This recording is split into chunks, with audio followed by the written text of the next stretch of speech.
And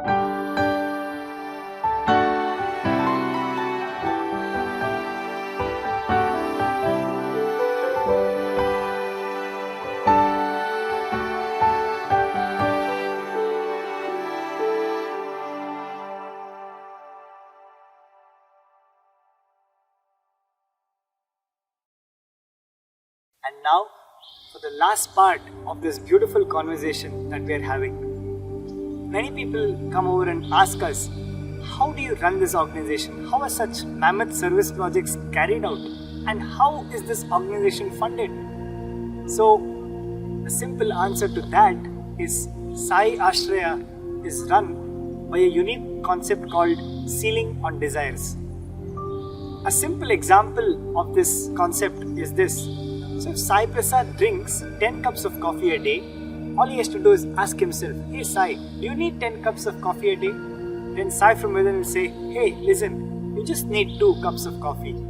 It is not that then Sai will take a notebook and write down and say, hey, I have not taken 8 cups of coffee, so let me put a tag to it and say I have saved this much of money. But as we begin to apply this thought to every single decision that we make, like even thinking at a thought level, we think of only what is necessary. So the thinking faculty is available for us when we need it to be available.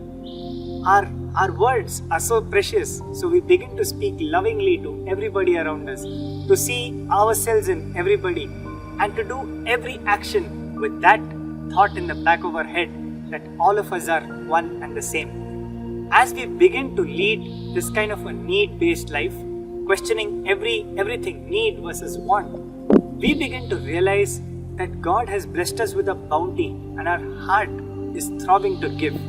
And at that point of time, every rupee, every dollar that we save becomes priceless. One cannot possibly put a tag behind that 1 rupee.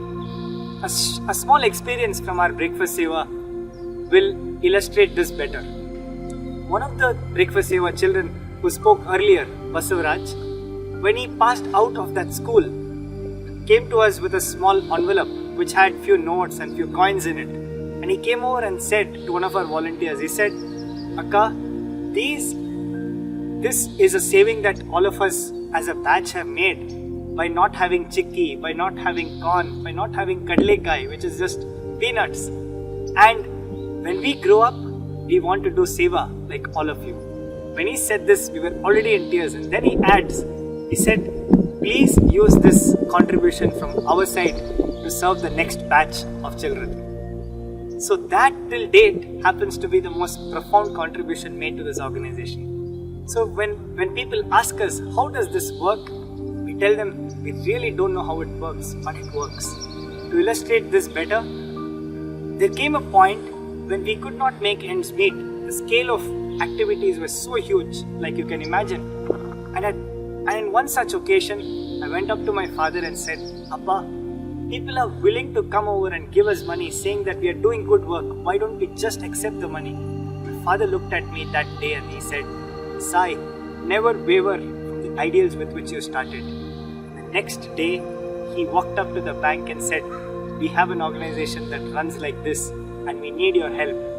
So the bank people looked at my father and said, sir, if you need a home loan or a car loan, it can be granted in a couple of minutes. But you're saying you want to borrow money and do seva? Why, sir?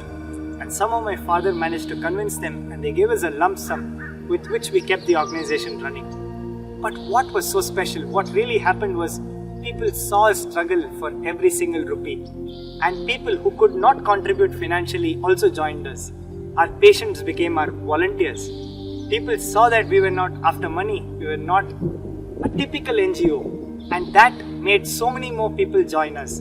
And another beautiful example is that of these farmers when they bring their produce in the middle of the night and when they reach our counter during the midnight seva, many of them drop off tomatoes and potatoes and spinach and they tell us that, sir, we have food here every day, we feel like we are a part of this organization and we want to do our little bit. So they get their fresh produce and hand it over to us to be used for the cooking next day. And even if we dare give them a single rupee, they run away.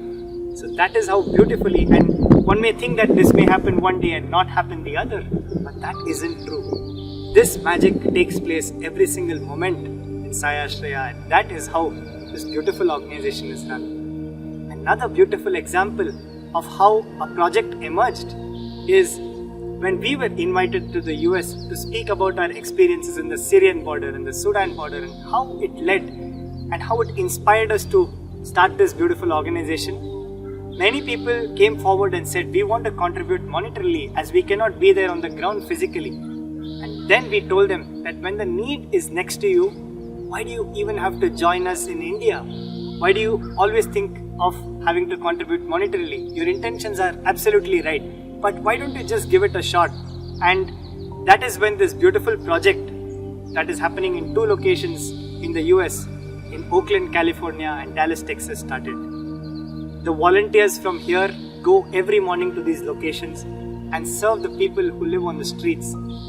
These homeless people today have managed to find jobs in companies like Tesla, in companies like USPS. And how did this happen? Our volunteers went day after day, spoke to these people, counseled them, made resumes for them. Finally, these people who were even addicts came out of it.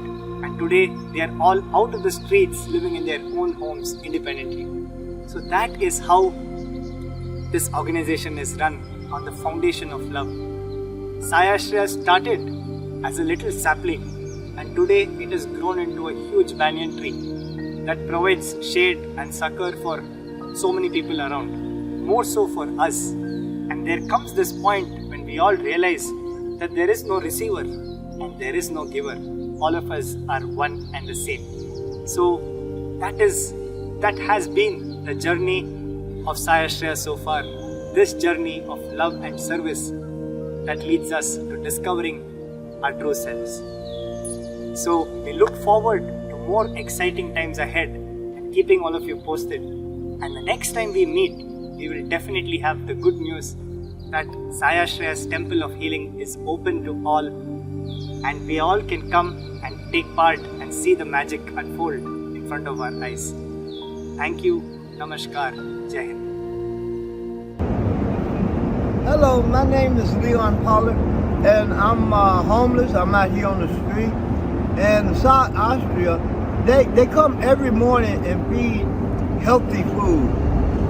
If nobody I can depend on for feeding, because most times people don't come early in the morning, but they come early in the morning and they bring oatmeal, milk, healthy bars, fruit bars, and water. And I think that's very significant, because the first thing in the morning you want to be uplifted so you can make your go do your round, even if it's picking up trash or you got to go to a job interview.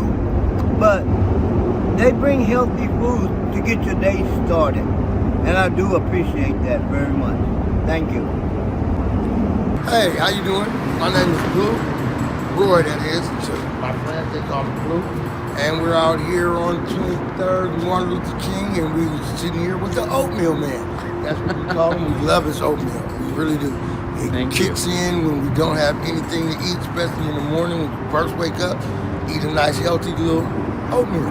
But yeah, it's other things that can go on that we might need, like such as carbs, couple of checks, because a couple of checks are messed up. We've been having them so long, and I've been out here for the last, I think 3 years, maybe 4. Maybe 4 is going fast, but it's a lot of things, that's going on around that, hey, we need help. So it's like, I don't know, we appreciate everything that people does for us, and there's several things that be going on around, like, we get to meet a lot of new people trying to get into the program. Hey, buddy, you need oatmeal? See, he said he already had oatmeal. You know what I mean? So everything's good, man. And I really don't know what else to say besides come on down and visit and see for yourself. It's not that bad. Hey, don't run from it. Run to it. You might like it.